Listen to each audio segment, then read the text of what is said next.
I'm evidently the interim person now taking over the organization.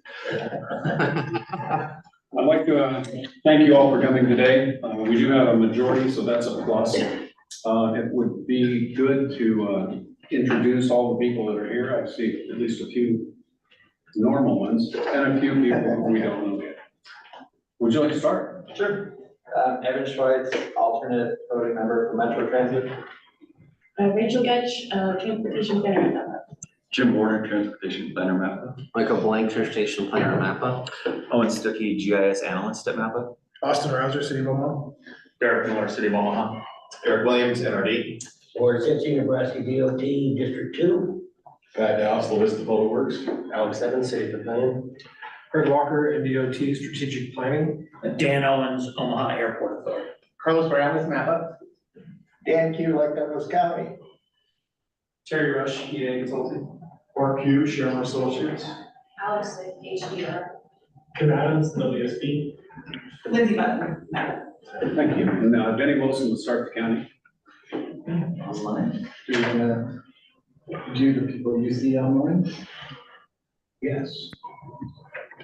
Certainly. Online, we have Larry Grant from Iowa Department of Transportation, Jeff Subchick, Vision Zero, City of Omaha, Court Barber from Mappa, Dan Nguyen from FTA, and I don't know if we have. Do we have anyone? The rest of the list. Scott Anyone Sewer, else? Iowa DOT. Thank you. Hi, this is Tim, Omaha Chamber. Don Butler, Nebraska DOT. Carter, City of Omaha. Is that it? We also have Matt Cox, looks like. It's Council Bluffs. So, and we do Jeffrey have Simon, City of Omaha. There. Greg Ewell with FHU also on. Daniel Wade with FTA Region 7 is on.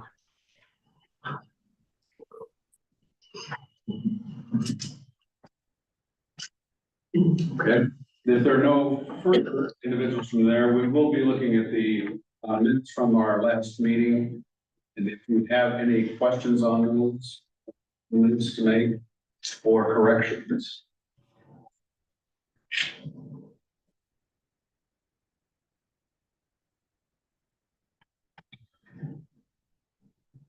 If there are none, I would take a motion to approve. Move to approve. Second. All those in favor say aye. Aye. Others opposed, same sign. And motion carries. What is the other? Oh, yes, that one, I can tell that one. So we are looking for, could you go to the next slide, Michael? We are looking for volunteer from this group to lead the selection for Heartland 2050. We need one appointed volunteer for this group to score. What'd you say? Two volunteers. Two volunteers or nominees. Or nominees, look at that. How about we ask the people who are on virtual, if there are any people who would like to take the mini grant selection committee? Could you let us know now? If I wait long enough, somebody's going to say yes. So just for a little bit more information on it, we'll be asking you to attend one, possibly two meetings. Normally the mini grants are pretty easy to get done in a single meeting. So we're probably going to ask you to attend one selection meeting to review the mini grant applications and make a recommendation to TTAC and RPAC for what the awards should be under that program. This would be not real, correct? It would be there. Aren't we doing it, could we do it virtual, Court? Yes. Yes, it's a subcommittee of TTAC, and so it can be held virtually. That will likely do some kind of hybrid. It's a smaller committee than most of our other ones, so it'll be 2 members of RPAC, 2 members of TTAC and somebody from MAPA will kind of guide the discussion. Would that then come back to TTAC for a vote, or Yes. is it just, okay? Yep, it'll all come in, so they'll all come in together. The TAP recommendations, CRP recommendations, STBG, and mini grants, all of them will come to TTAC after all of those selection committee recommendations have been made. And then TTAC will make basically a recommendation for the draft tip kind of in the spring, probably in May, about how it should proceed. And then that'll go through kind of the standard tip approval process.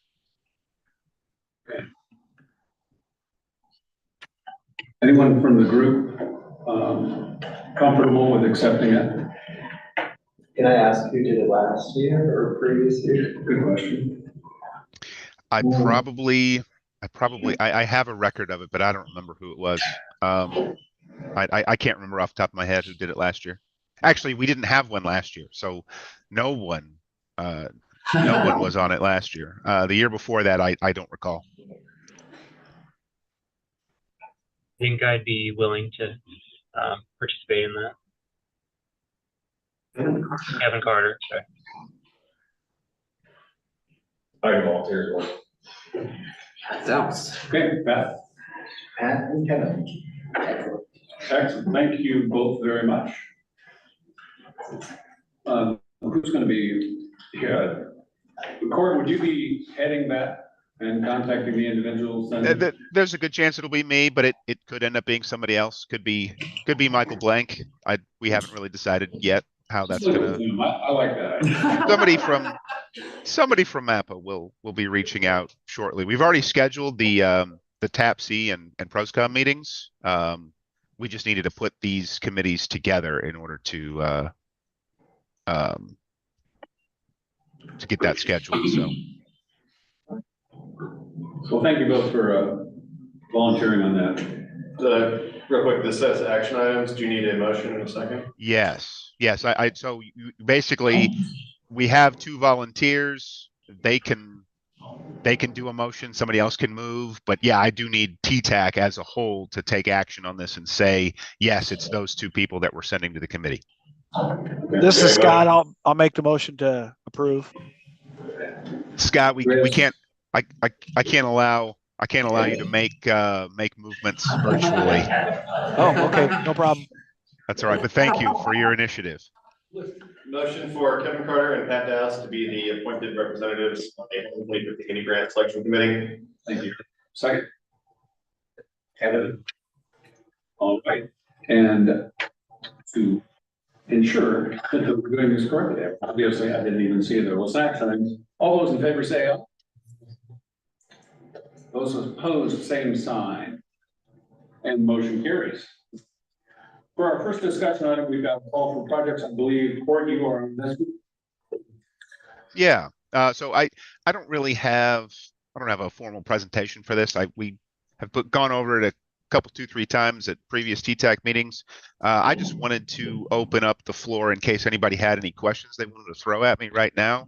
I know I've met with a few jurisdictions already individually, and I'm still working on setting up more meetings to meet with other jurisdictions. But if there are any general questions about the call for projects, we'd be happy to take those now. And Michael, could you bring up the application? So in case you haven't seen it, this is our standard application that and I'll let technology catch up. Yep, I don't like that bar sometimes. There we go. And so this is our new application process. It's a long form, survey 1, 2, 3.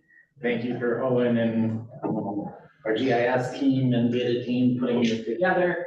A lot of clicking of buttons, trying to make it easier for people to apply. I think if you keep scrolling down, we ask for project sponsor.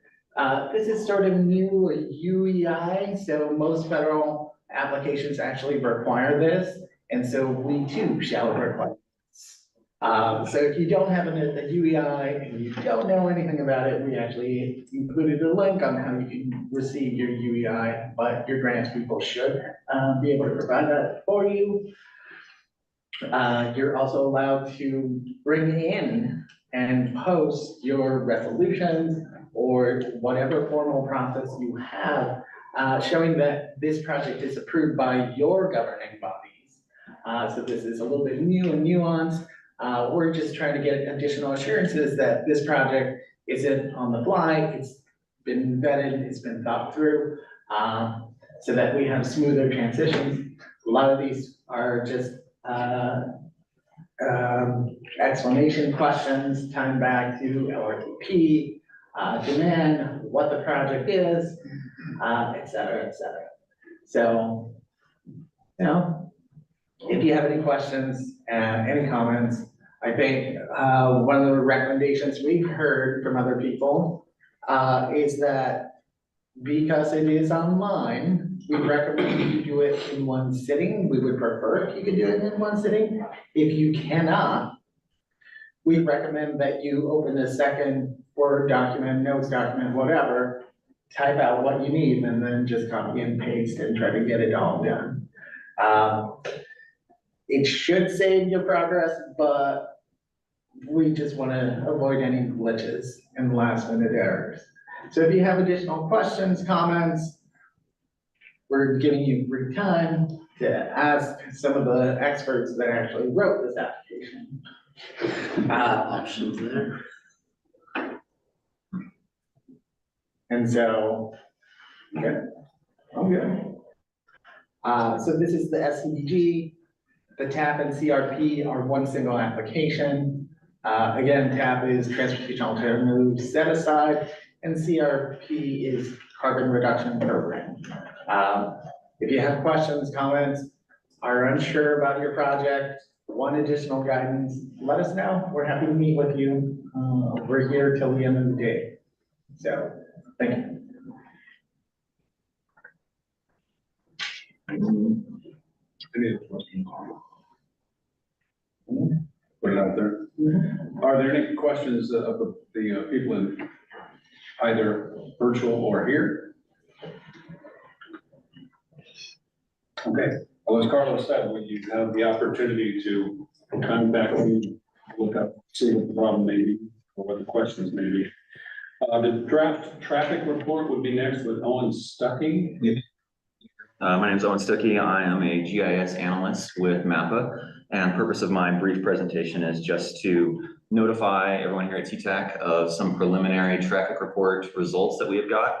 We're looking to get some feedback on it, and I have included at the very end of this report links to our top traffic intersections, top traffic interchanges, and our traffic data portal, so that we can gain some feedback. And there's a Google form also at the end that you can submit any feedback, upload files that you might have to tell us that we're on the right track, drastically wrong, anything like that.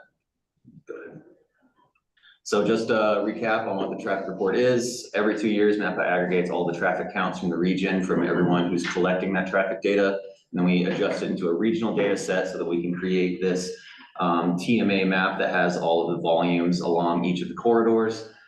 This report is going to show some volume changes since the COVID-19 pandemic, but we're kind of getting past that already to where we're only showing increases from the pandemic. So these are just the columns represent all of the counts together. You can see that during the pandemic, counts were very low, and then there was a big rebound period after that. We've had a large number of counts from Omaha and NDOT since the pandemic. As some of you might not know, Iowa traffic is collected every 4 years. Yeah, the bar is kind of covering that there. And so they collected during 2020, but as those were kind of like experimental numbers because of the pandemic, they weren't actually published or reported.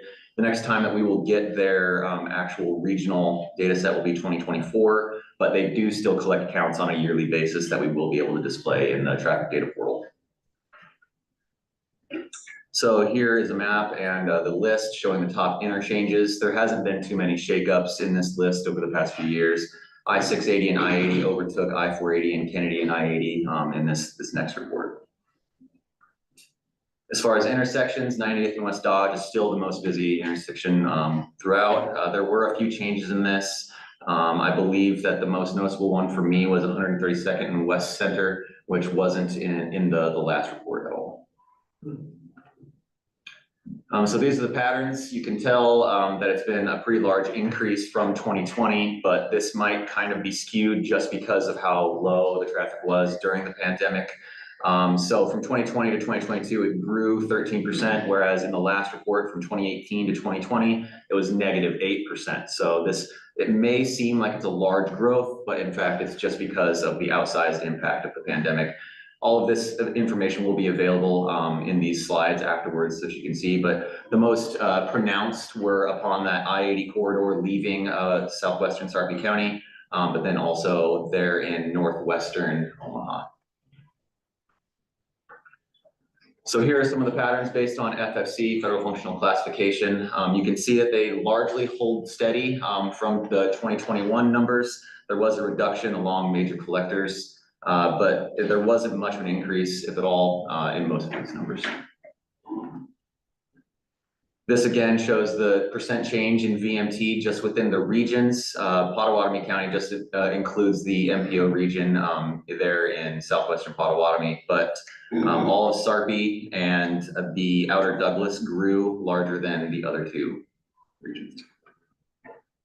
This is just an example of what our traffic data portal looks like. You can select either a segment to give you detailed information on average annual daily traffic along just one corridor, one segment. It'll also tell you when that segment was last counted. These are going to all be updated now to 2022 numbers where available.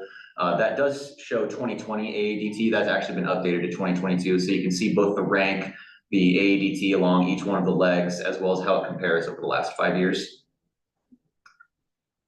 And then within these slides, as I mentioned, there's the data portal, which is going to be new from last year. It'll no longer be mapacog.org/ it'll no longer be traffic.mapacog because we lost a domain name, unfortunately. It's now going to be mapacog.org/traffic. But all of these links are going to be available in the slides at the end of the presentation. The draft traffic interchanges and traffic intersections, those are the actual reports. They're going to have the updated text as well as all the maps and tables that are included with those. And then there's a Google form, which you can submit feedback or you can upload files that say, we disagree with these numbers, please take a look, please. And that's really all I've got today. If anybody has any questions, I'll take them. So on the COVID-19 numbers and then the rebound, as you look at that, as you project that out over whatever length of time may be, do those two numbers become more of an outlier, or is that more of a naturalizer? How does that data interplay with historic? Well, what I'm going to take a look at is the numbers in between 2018 and 2022, so that we can kind of like take that outlier number out of it and see what it is. It's going to probably represent some steady growth, maybe some drops within the urban core, but yeah, fairly steady. Then also on traffic data gathering, I know you guys got between Omaha and DOT and stuff, you get that data. Is there a targeted or prioritized maybe data you guys would want to see from some of the other entities, or everything we got? If there's certain quarters in big one, obviously we'll share it with whatever we give you, but I didn't know if there's stuff you were looking for in priority. And I think some of the upcoming projects there near Portal Road would be good, near 72nd would be good. But I think we would want to take a closer look at what is actually being counted in and around that area. And then like work with you along areas where we could have additional counts, right? I think one of the other things FCDG is good for, plug again to the call for projects, is for agencies to be able to purchase equipment. I am a member of the gold status of counting. We like automatic counters that do it 24/7, 365.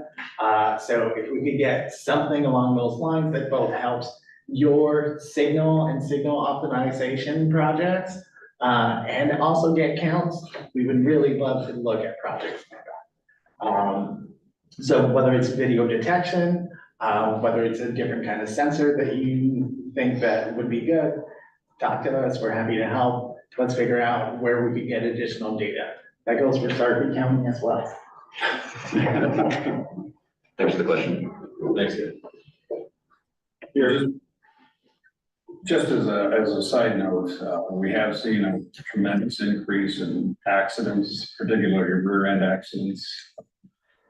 The driving has changed dramatically for Sarpy County. So there are definitely some safety measures we're gonna have to put into place in the near future.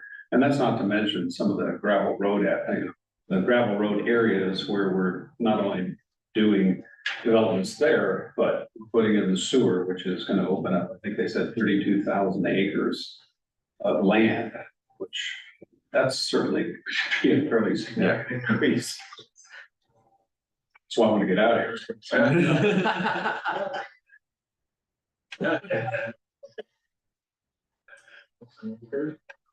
Very good. BMT, that's total, or that's not like normalized person? I'm actually not entirely sure. I believe that BMT is aggregate. I don't, sorry, the question, the BMT that's measured would be that total miles traveled, so it would not be broken up by numbers. Yeah, I was just trying to understand if the BMT increase is based on population increase, or it's that we're seeing people drive on. Oh, okay. That's a good question. I don't think capturing that directly in the report, but yeah, that's something that we can bear out to talk those changes in origin and destination and just understand where people are traveling. To your point too, Pat, about the traffic counts, oftentimes tubes maybe not so much, but we are also interested in traffic speed. So to your point, a lot of times if you can get counts and speed, we're happy to take that and incorporate that into our safety 92, just to get a sense. It's better to have a number than an anecdotal on speeds, and so we would appreciate all the data and your technicians, however they have it. That's a good one. We want to make it easy. There's just a lot of opportunities now. A lot of communities are looking into speed feedback signs, for example, which offer the opportunity for data collection as well. So if you have a question and you think my map might want it, probably we're happy.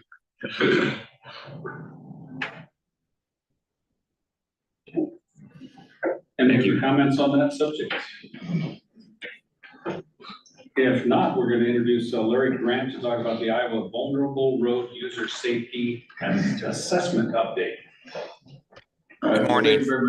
Oh, sorry. Go ahead, Larry. Take it away. You're free to share your slides. Larry's a state safety planner with Iowa DOT, so happy and appreciate your time today.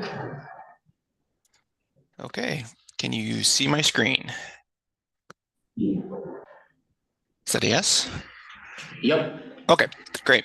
I Yes. will make this fairly quick because I know you're very busy today. But so I'm just going to briefly talk about the kind of why VRU or Vulnerable Road User Safety Assessment is taking place. It was done in bipartisan infrastructure law by the federal government, FHWA, and for Iowa, we were going to have the governor sign off on it, which we did.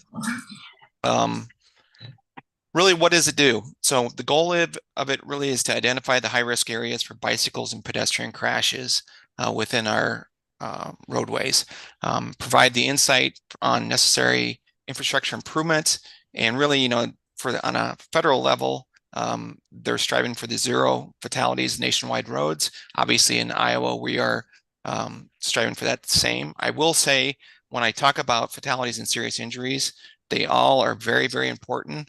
So if I am using any type of terms where you think that I'm taking a shot at fatalities or serious injury crashes, I'm not. We are very concerned about them, but I just want to make sure when I talk about the data, really what it means. So what is a VRU? In Iowa, again, we define it as the bicyclist, pedestrians, personal conveyance, meaning wheelchair, scooter, skateboarder, and things like that. It's not a motorcycle.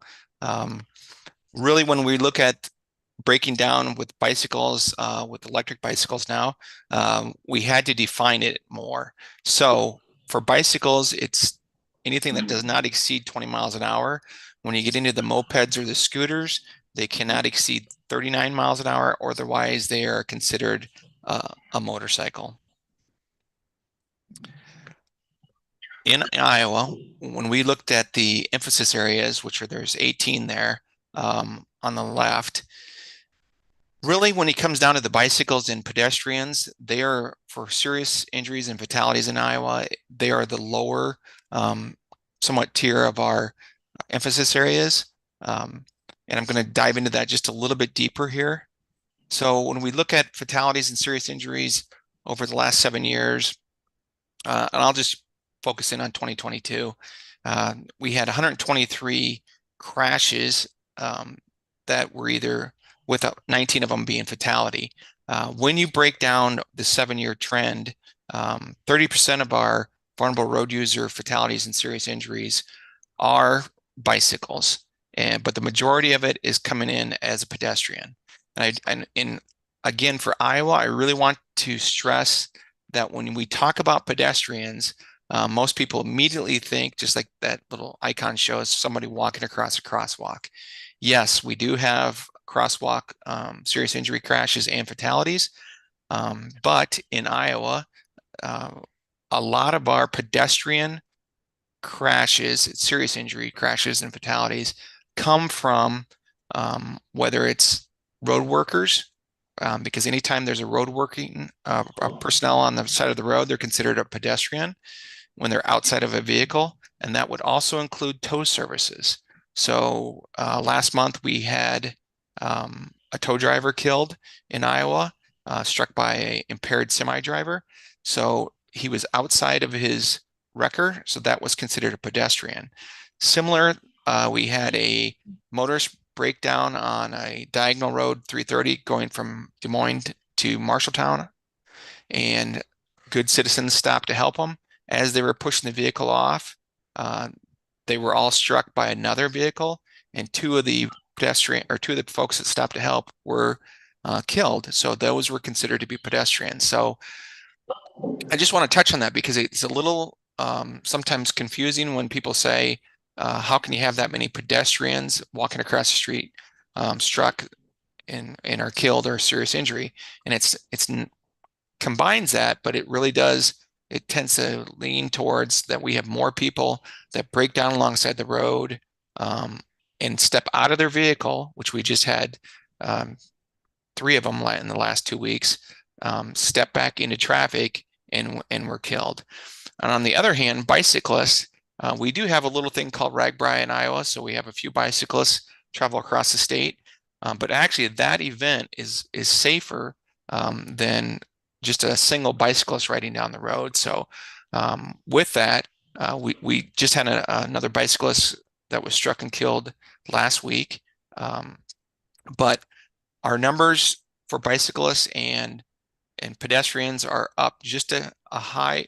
We're about 22, 23 at the moment for the year. So, but overall, everything in Iowa, which I'm getting to this chart, we're up this year. This is going to probably be one of our worst years for fatalities and serious injury crashes in the state of Iowa. When we look at our average, those vulnerable road users are roughly between 8 and 9% of all of our serious injury and fatality crashes. That's good. I mean, again, any fatality is bad, but that's good for us that they're that low. When we go over that 15% margin for total, then we have to kick in on the federal side more defined programs to address the fatalities and serious injuries for the VRUs. The average for the country is about 20% of all their fatalities are VRUs. Again, we're about 8 to 9% right in there. When we compare ourselves, the state of Iowa, to surrounding states, we use the Mid-American Association MASTO, which has everyone except for Nebraska. So, but we did add Nebraska since obviously it's very similar to Iowa when it comes to population in all the different areas. So when we look at the VRU fatalities per 100,000 population, the darker the color of your state is better on this chart, on this page. So Iowa is doing very well. We do kind of reach the top tier when it comes to bicycle fatalities, even though ours are low. Comparing to Nebraska, Nebraska's extremely low for bicyclists, but then again, on pedestrians, even though our pedestrians are up this year, we still overall do very well when we compare ourselves to other states. I'm just going to tie it into the safe system approach. When the federal highway went kind of down this road with safe system, and I'm sure everybody knows it, but I'm going over it really quickly just in case you don't. They kind of put it in categories of the safe road users, the safe vehicles, safe speeds, safer roads, and then the post-care. So what we did with our emphasis areas is we broke it out into those particular groups. And so the only one that really kind of changes for us is the post-care. We really don't have an emphasis area targeting that post-care, but you can still see that when it comes to bicyclists and pedestrians, they fall underneath the safer people, but they're still the lower, very low percentage for Iowa. How did we do it? So we took the risk factor assessment that was previously done in Iowa for the bicycle and pedestrian safety analysis, and we kind of keyed off of that.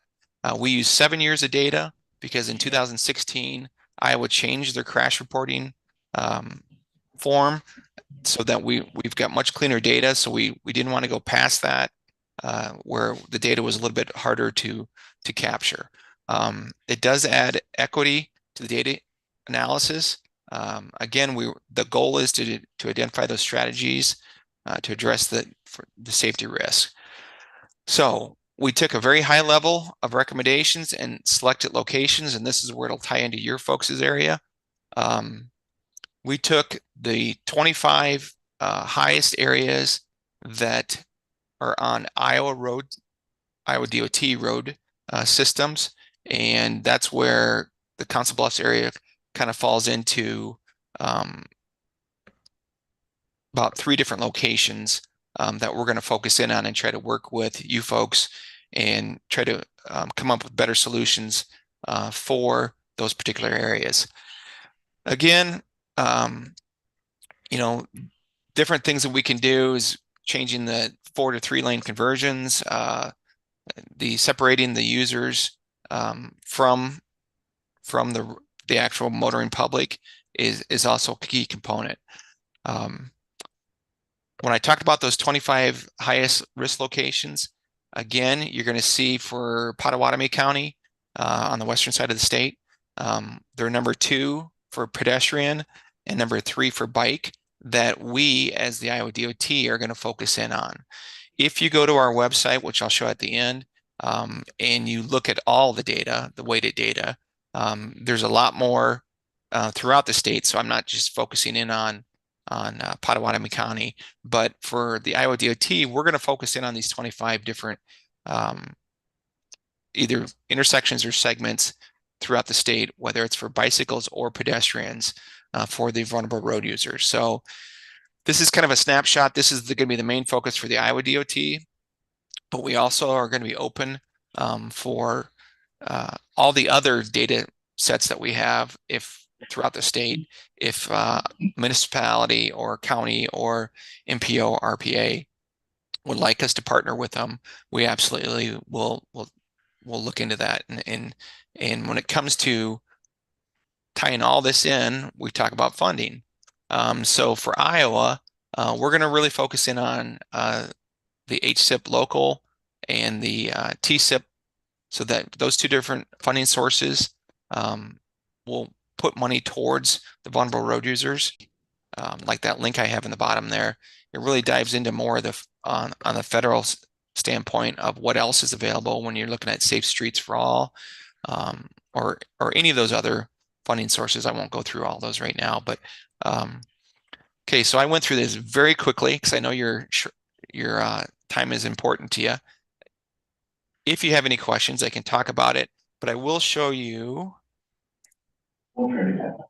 also, and I think I can pull this over to this screen. Can you see that when I pull that new? Yes. Okay, so this is what I was talking about for all those other weighted segments and intersections, but you'll see in Iowa, we have it broke down for districts, the Iowa DOT districts. So District 4 is going to be your western part of the state. And you can see all the segments and how we weighted it for the scoring of those. And so this will really kind of play in if you guys want to dive deeper into the, I'll move this one over, dive deeper into the report. It's on our website. Like I said, the final report, and then the appendices are those with all that data. So that's about 137 pages worth of information to really dive in if you want to dig deep into it. So went through a lot. I will absolutely answer any questions now, or if we want to wait until you're done with Nebraska, or however you want to do it, Jim. Yeah, I think I'm happy to take questions now if folks have them online or in the room. Hi, this is Tim from the Omaha Chamber. A question for you, Larry, or somebody else.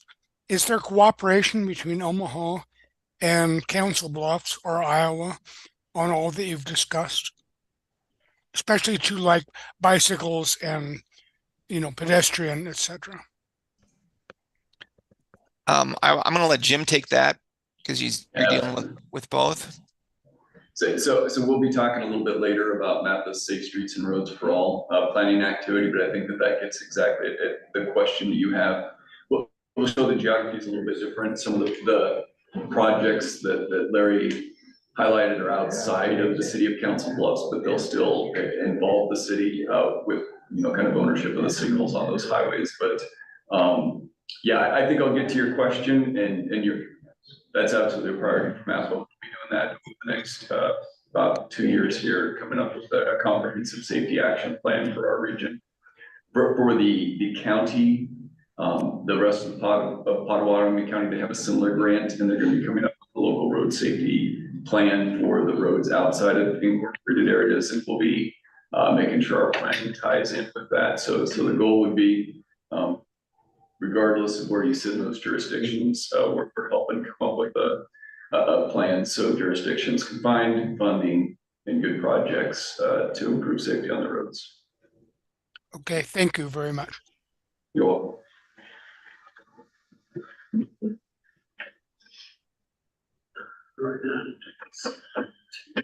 Much for the current subject. Well, it's an apt time because we have Nebraska Vulnerable User Safety Assessment Update coming, and that's Don Butler with the NDOT. Yeah, thank you, Don. You're free to share your slides, and just a quick update. I think many of you know him, but Don is our highway safety engineer for Nebraska DOT.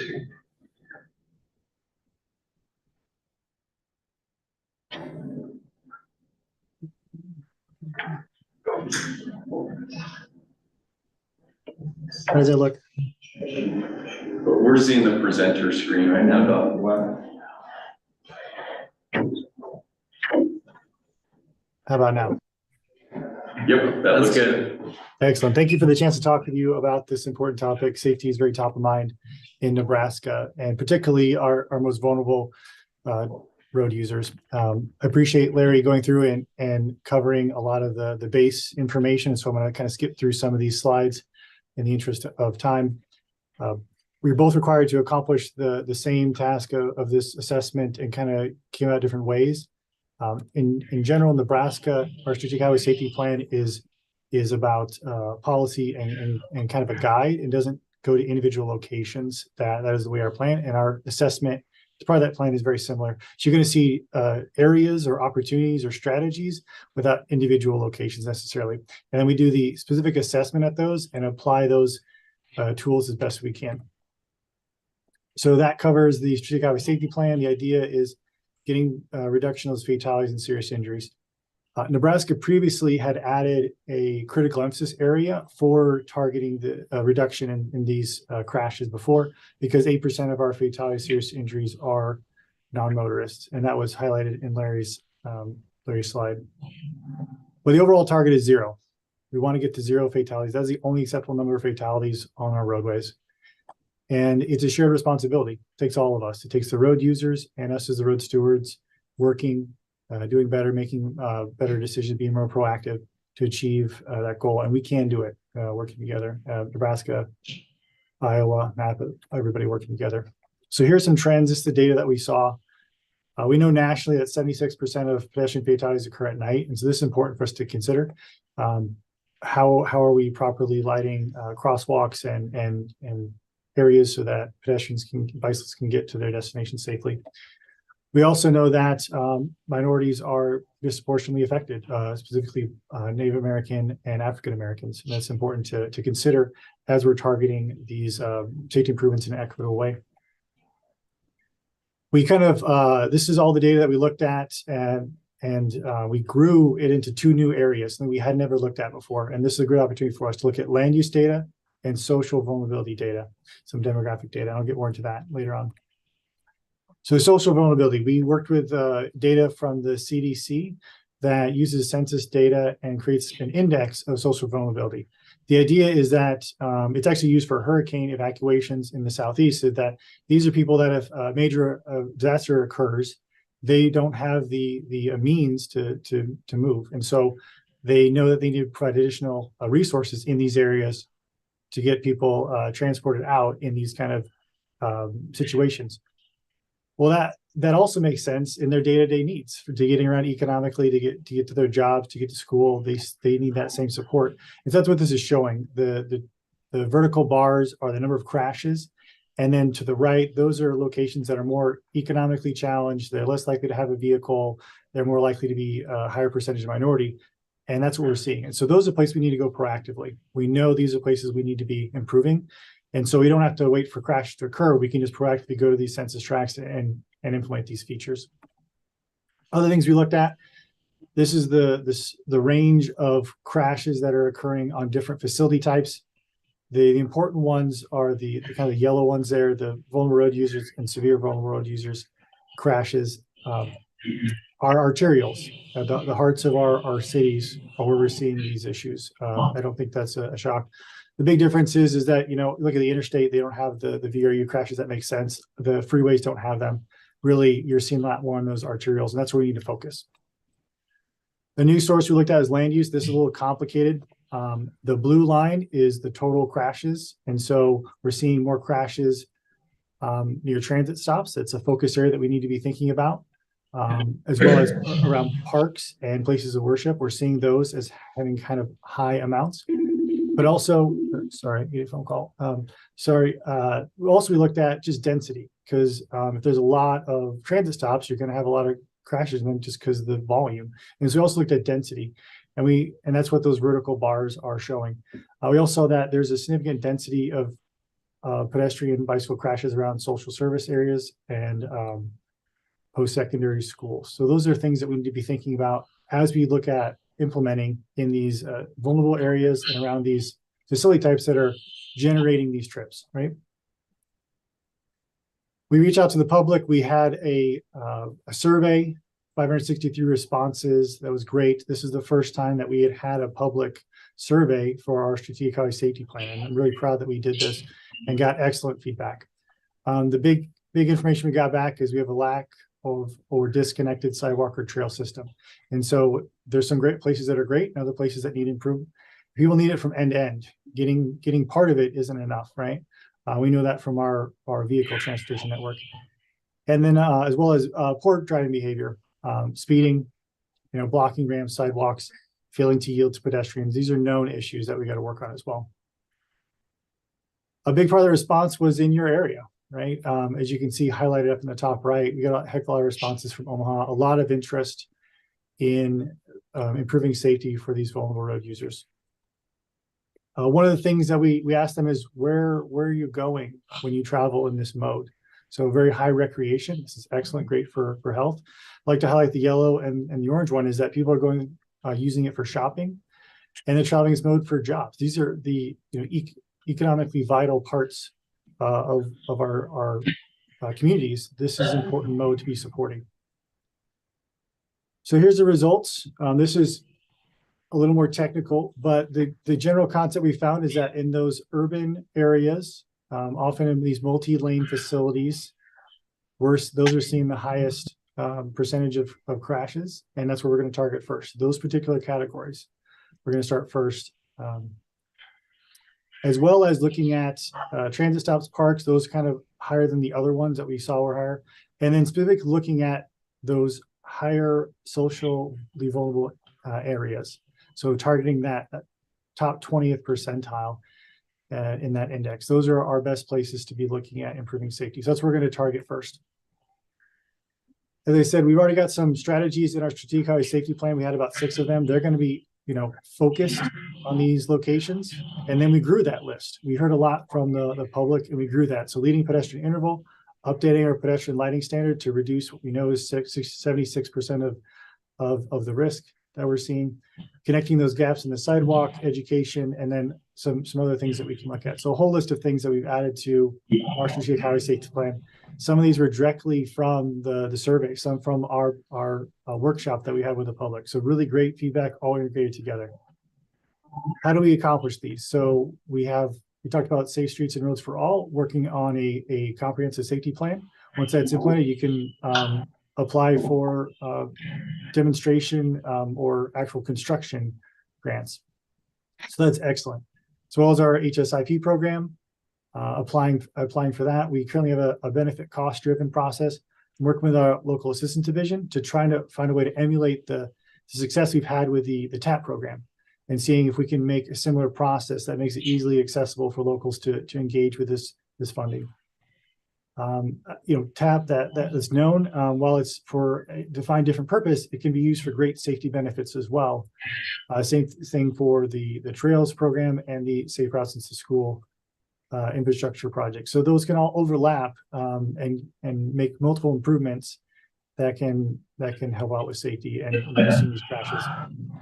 So thank you for the time. I appreciate the opportunity to talk about this topic.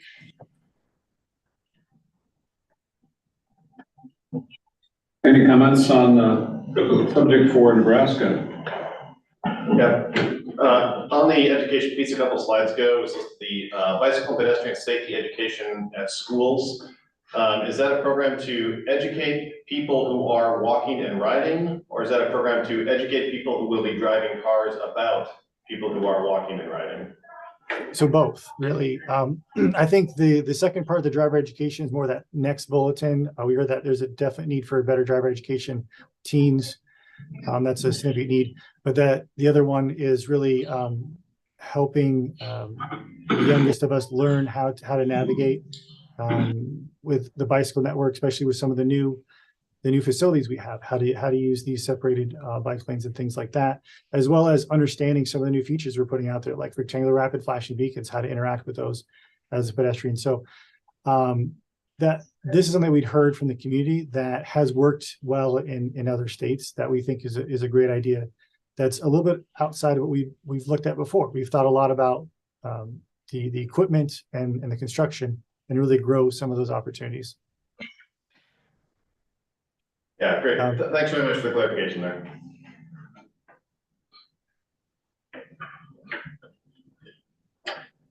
Any other comments on? If not, it's now MAPPA's safety performance targets.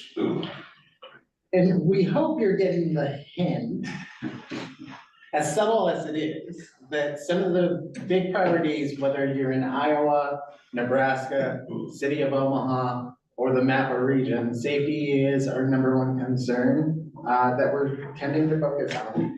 And 2, that we're not alone. We're doing this in coordination with Iowa, Nebraska, and the city as we move forward with these things.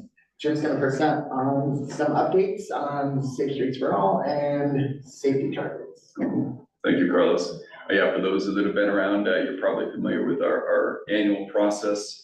MAPPA establishes and sets safety performance targets in accordance with federal ruling, which first started in MAP 21. And that's really so we can understand how crashes, fatal and serious injury crashes impact our region. We can use that data and that information for better planning. Let's go to the next slide, please.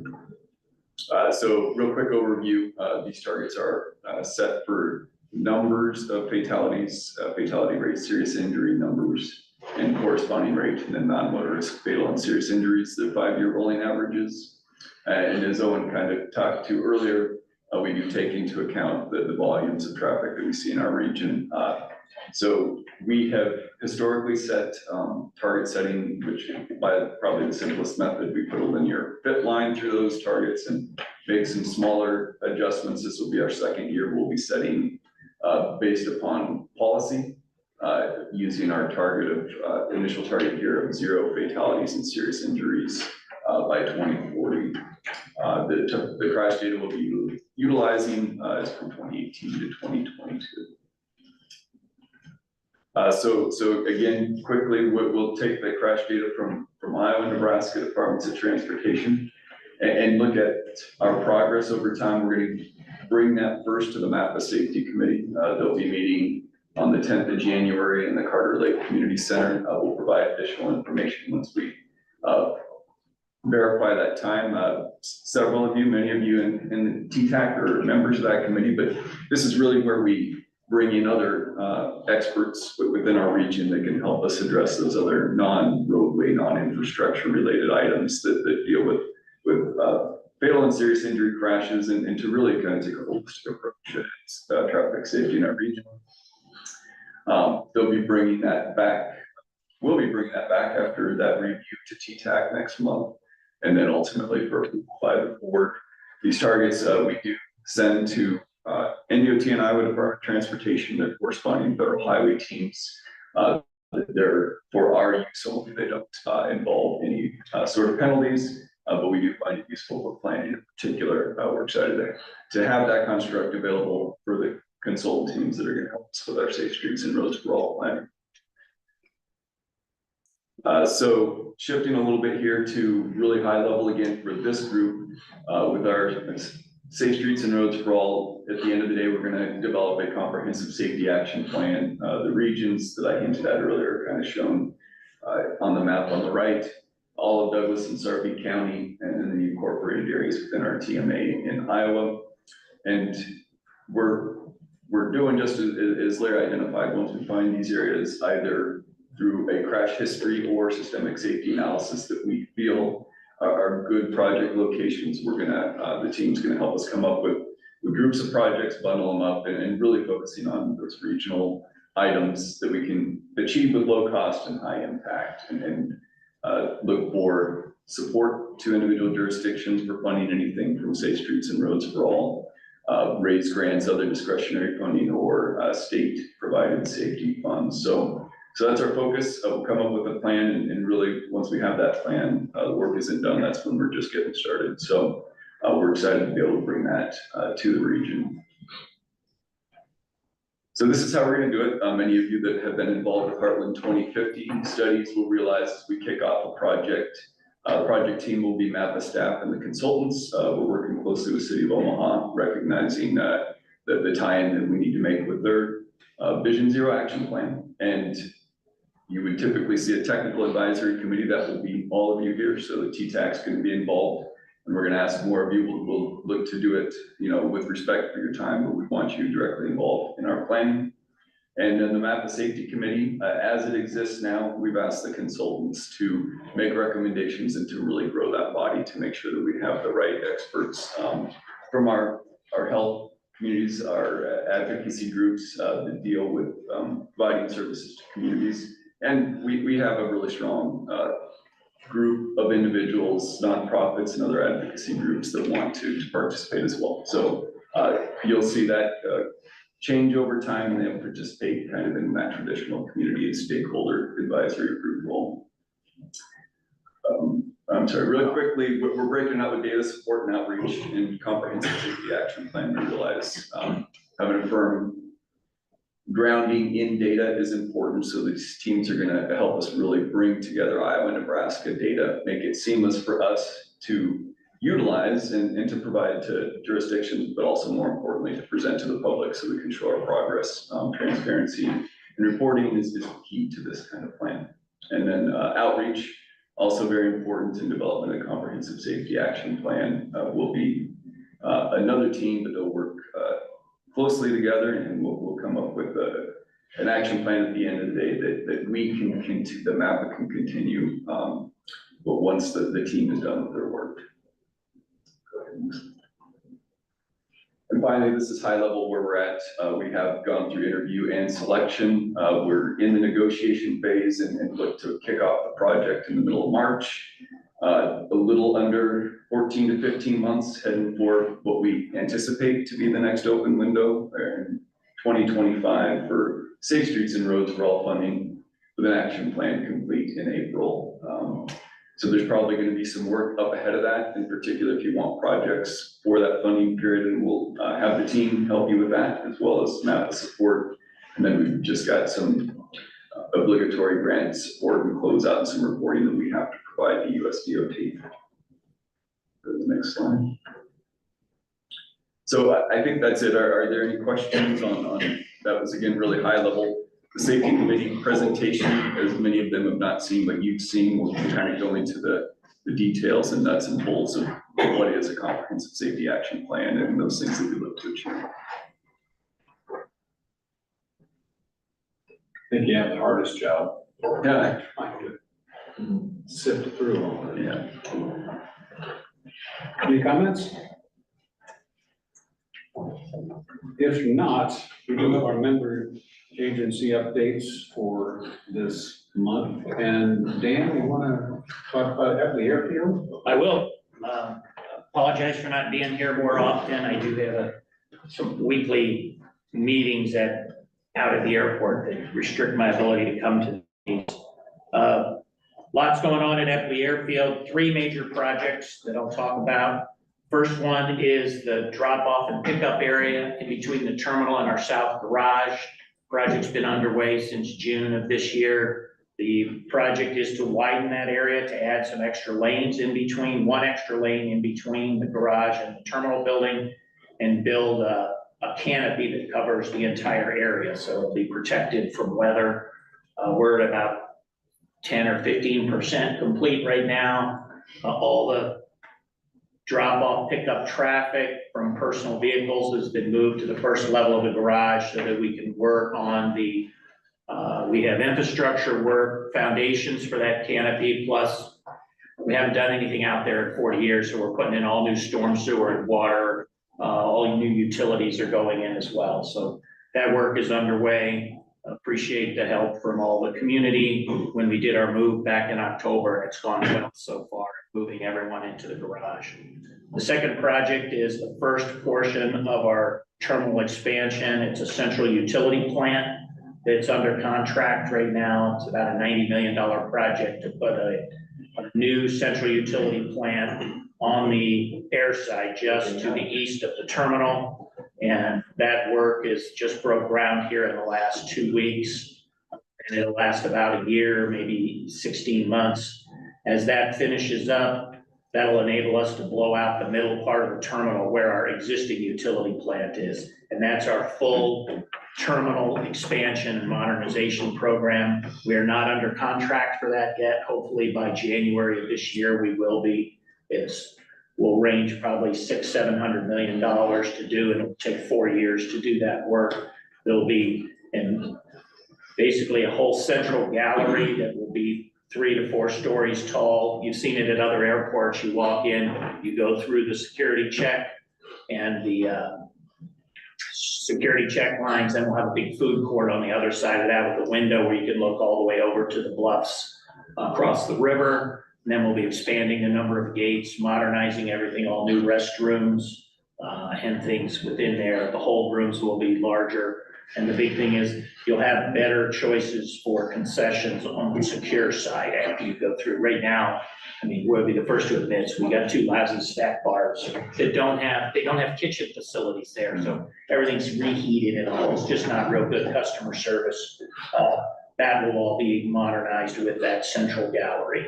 So that's all going to be, you'll see it in the news probably in late January, when our board is going to probably take action. I don't want to get ahead of them. That's when our board will be up for approval of the final contract documents for that terminal program, then you'll see some renderings in the news and other stuff that what it'll all look like, so. Sounds great. All right, appreciate it. What those guys? Well, for those that might live up near State Street between 144th and 156th, that's gonna be opened up next Friday, I was told this morning. And that's, been a long time coming, and it dumps a lot of that traffic on the adjoining arterial streets, which causes other problems, so people will notice that.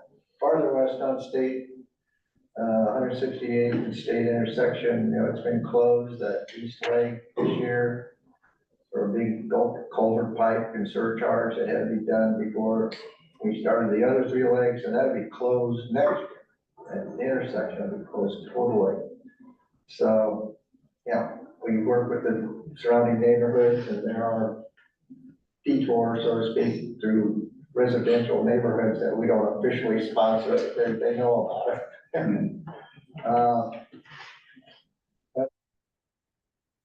One interesting project, I think I may have mentioned this before, 222nd Street in Q.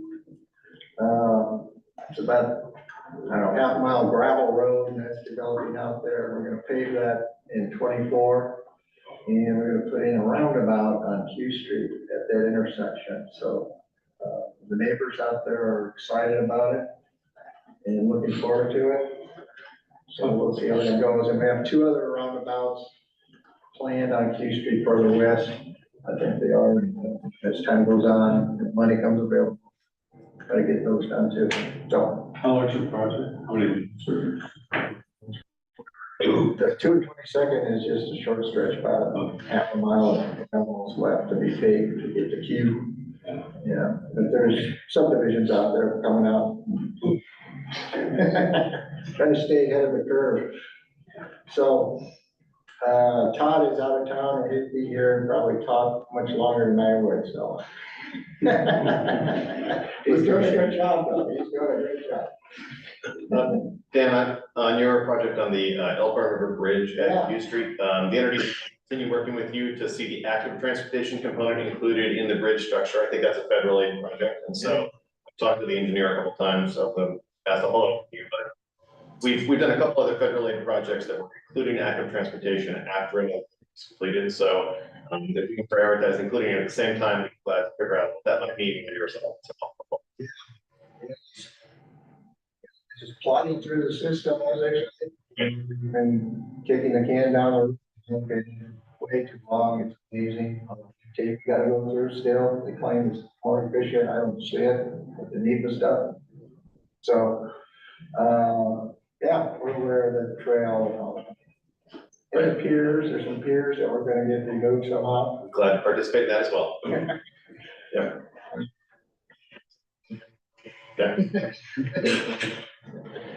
Any other questions? Eric?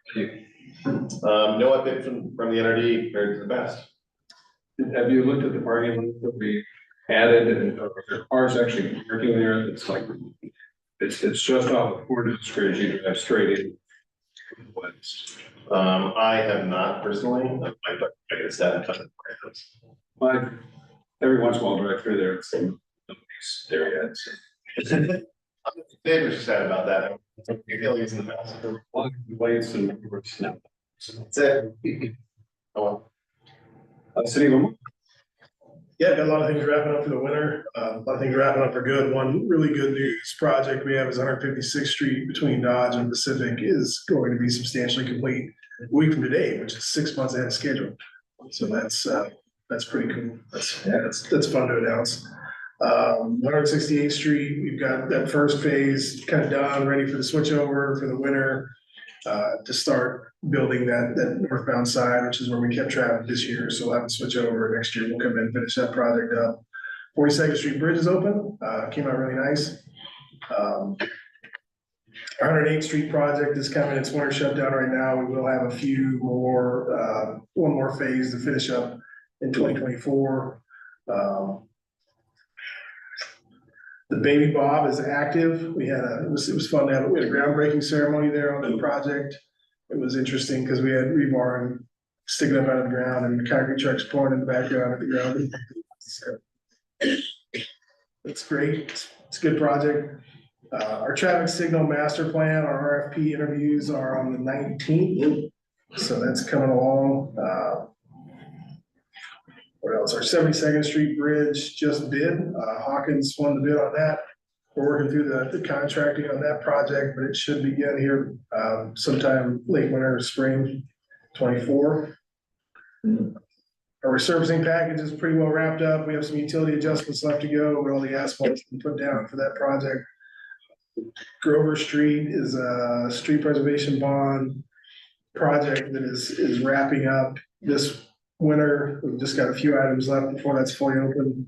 The West Center Road redeck near 90th Street is going to be open this year. We'll still have some work left to do on that next year, but as far as full traffic, they should be open soon. We've got our studies coming. We've got our raise grant for Ames Avenue, Maple Street. That study is coming. Our downtown study, traffic flow study is also in the works. For roundabouts, we've got our 33rd in Hamilton. We've got a public meeting next Thursday at the venue at the Highlander. We'll talk about that project. And then we've got our 33rd Reddick and Marvin Reddick roundabouts that are also in the works. Which covers the highlights. That's great. Questions? You mentioned 156th Street was significantly ahead of schedule. What was the trick there? I think one of the things that benchmarks with the school, and so once we push to meet that, the rest of the counter out there. So the contractor will group construction team all really had a good partnership with TAB was the contractor. They did a great job. HGM's our field rep. So good team, good contractor, good conditions, favorable weather, all those things. Is there a performance incentive or something for them to get that done? Incentive.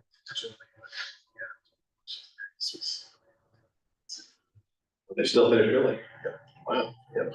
Thanks. DOT. Well, okay. I don't know if we'll go down to Plattsmouth anytime soon, but we finished the southbound lanes. And they're both open from Highway 66 all the way to the south end. From Avenue B, which is that first light, southbound, we kept the right lane closed to finish up some other work. The northbound lanes, we keep them where they are. We have about 13 northbound left turn bays to build. So we'll keep them out of there and we'll get that done. We got those bridges at Highway 75 and 34. We're done for the year there. We got some minor stuff to do in the spring. Let's see, that 480 bridges, 20th Street to the Missouri River, that's still on hold. We still got to put that overhead sign structure up down there by 8th or 9th Street, goes across there. We have to close the whole interstate both directions for a night too. But that'll be in the spring. Highway 64, Maple Street, eastbound. The pavement's done. We've separated the traffic. They're back in their normal lanes. We've kept the left lane closed in both directions as we finish up some minor work, but they're not head-to-head anymore. 680 from I-80 to Fort. The night work that's completed. The high friction service, I-80 eastbound. It's in 680, that's completed. The accident investigation sites at 72nd, 60th, 84th, 13th, and Child. All the pavements in. We're waiting for some lighting and permanent striping. But we're done with all the heavy work. Highway 36 from 133 east is completed. 75 southbound from 480 to Chandler is completed. Kennedy Freeway northbound Q to F, we're 96% completed. We'll finish that up in the spring for permanent striping. That's night work. And North Freeway, We're done painting for the year, so traffic down below, we're staying there over lanes. Parker Street's been reopened. Okay, we got Benny Street closed and, Sprague closed. They're doing deck repairs, replacing approaches. Lake Street's open, all lanes and ramps. Down below, the northbound, 75 from Grant to Fort, we milled and overlaid, so that's done. And all the pavement repair down there is done, so in the spring, we'll do the mill and overlay, both directions, finish that up. And that's it. About, Vista. Yeah, that was a pretty busy year for us, kind of wrapping up. All our, events and the rehab projects are done with the exception of East La Vista.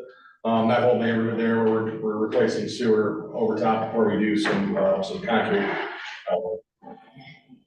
placement, and then also some overlay work in there as well. They're continuing to do the sewer work through the winter as best they can, and putting in and then paneling back concrete as weather allows. So it's been a pretty good progress on that project. It's nice to see we're still going here. Late in the year, that's the only one's really carrying up through the winter. Next year we get back into another like a UMass and an asphalt overlay rehab situation. Most of this, in general, will be around Vista Middle School, Edgewood, 78th Street there. So that's kind of where that's at. Bunch of odds and ends and stuff. We got our next PCI analysis back that we've done. We did one in 2020, we did one here in 23. Kind of getting to understand where our aggregate PCIs are and what maybe our next targets are, how to recalibrate our program to see if we're doing enough work or not. Like I said, it's kind of preliminary at this point. We're in anticipation we'll probably have to do more work, which makes sense. I mean, as deterioration occurs, work. So working with that to try to better scope our CIP, and then our 2-year budget cycle is also going on. We're also doing a 10-year projections. We're doing a lot of where's the money, where's this project. So there's going to be a lot of opportunity here for help as we get closer on that. So for your PCI, are you doing anything for sidewalk and sidewalk conditions and or ADA assessment? We are not. The initial time that we did it, we did pick up all the curb ramps as far as data points, and then through our Title VI, so we're replacing curb ramps as we go. Basically, if the road, if we're overlaying to the paint repair to the point where we're impacting that, we are handling that as we go. So just kind of our replacement. General sidewalks, it just depends on where it is, but majority of our sidewalks are privately owned. The ones that are, we keep track of, but we are not necessarily doing a PCI index on sidewalk.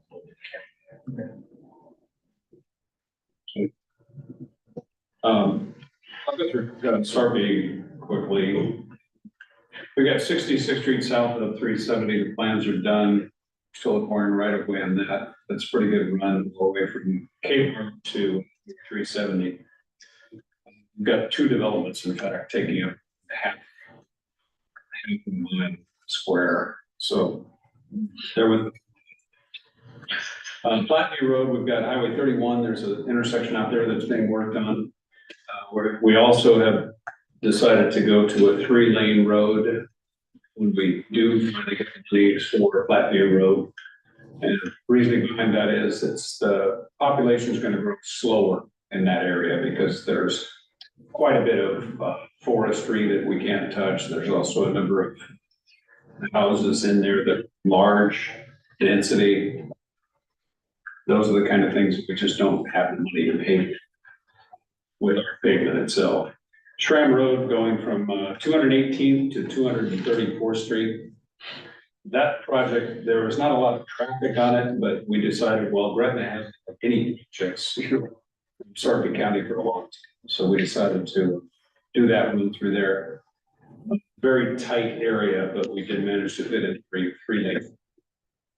Still underway, probably finish sometime in the early spring. The big one is Connect Sarpy. We just finished that this last week. We have a few things to grade, a few things to be thrown out for seeding and such, but we do have utilities still finishing their area. It's a $120 million project. We did 9 square miles of road and 4 bridges in that, with all that money. It was essentially all prior to that. So it stretches from 168th Street to 204th / Highway 6, and from 370 to Harris. So, large area, and it's quite a nice drive right now. They have plenty of roundabouts. Slows traffic down, I guess. The only other thing of major note is the sewer mains are all over the southern tip. We obviously had half of the area going to the Platte River and the other rest going to Missouri, the Missouri River. And just a lot of pipes laying at very long. All force mains for the most part, west side to the plant.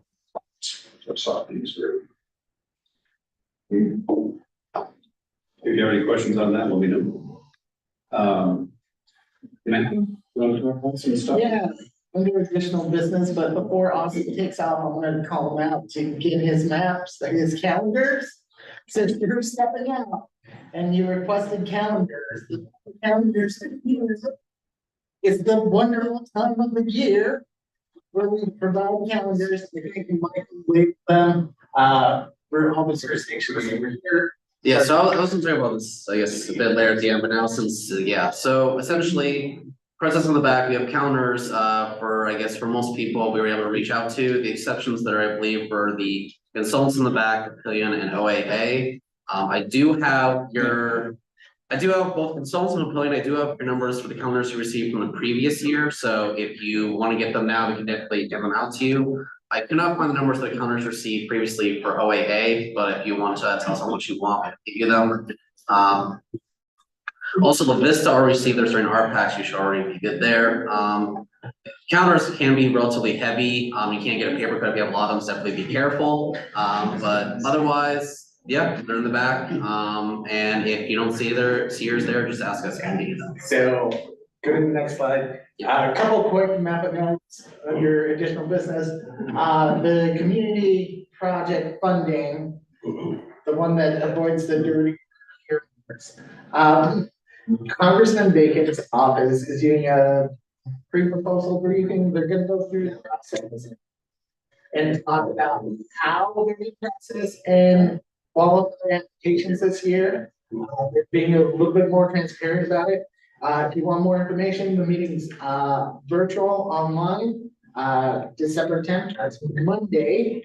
If you want to get on the RSVP list, contact James Wright at mail.gov. So highly encourage people to attend and get more information. And next slide. I think Mike is on the line and he will give us a quick brief about NDOT's Complete Streets efforts.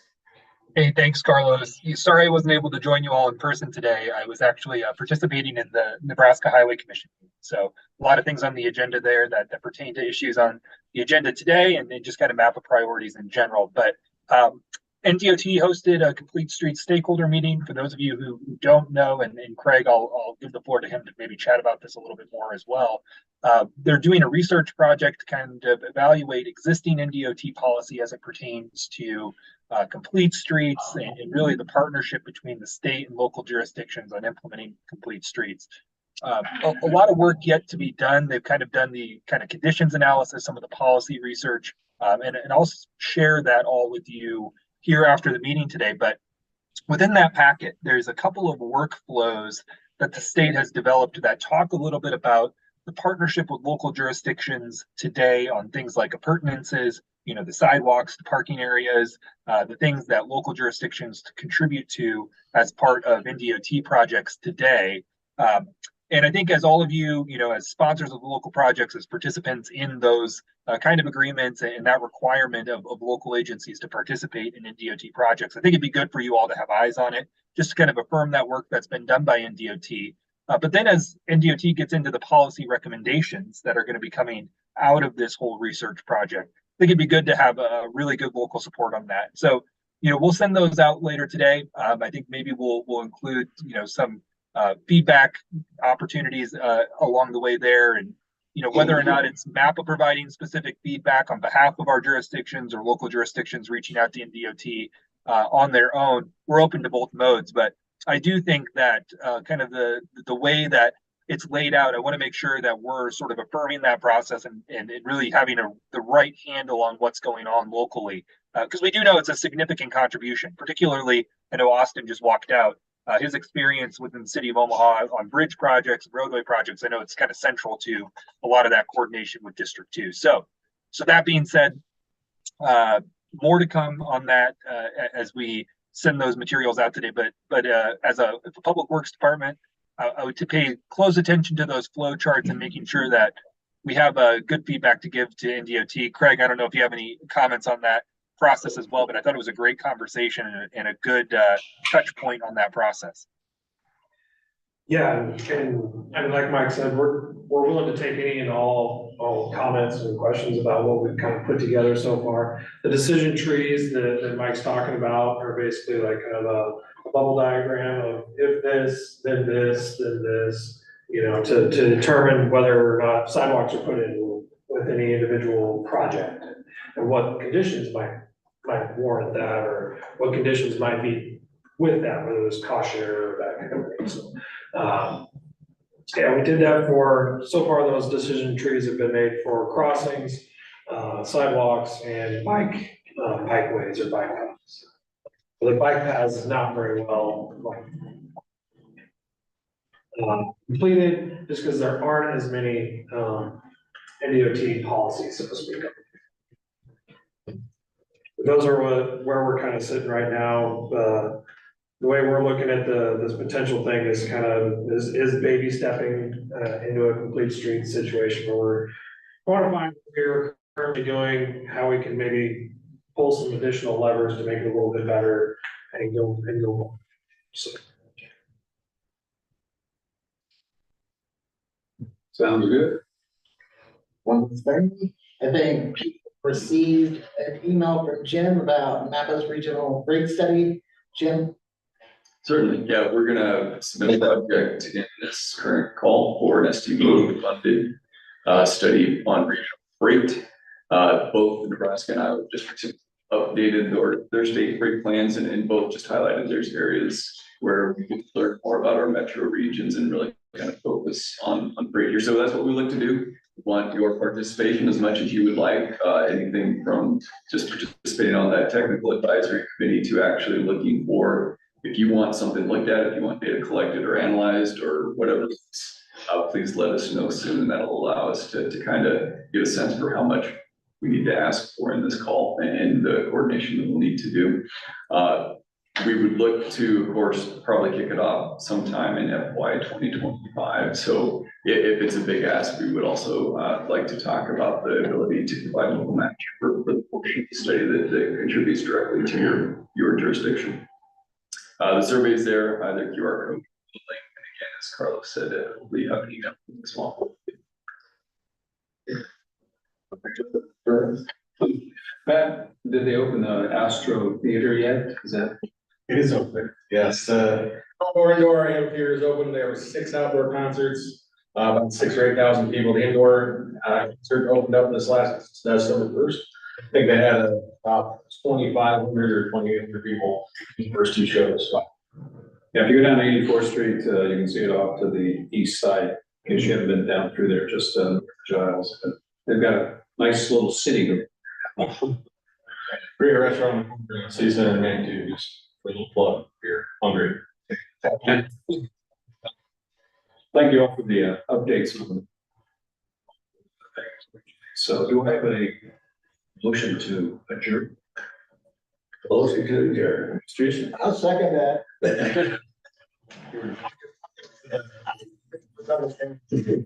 Ben Sam. Opposed. Perfect.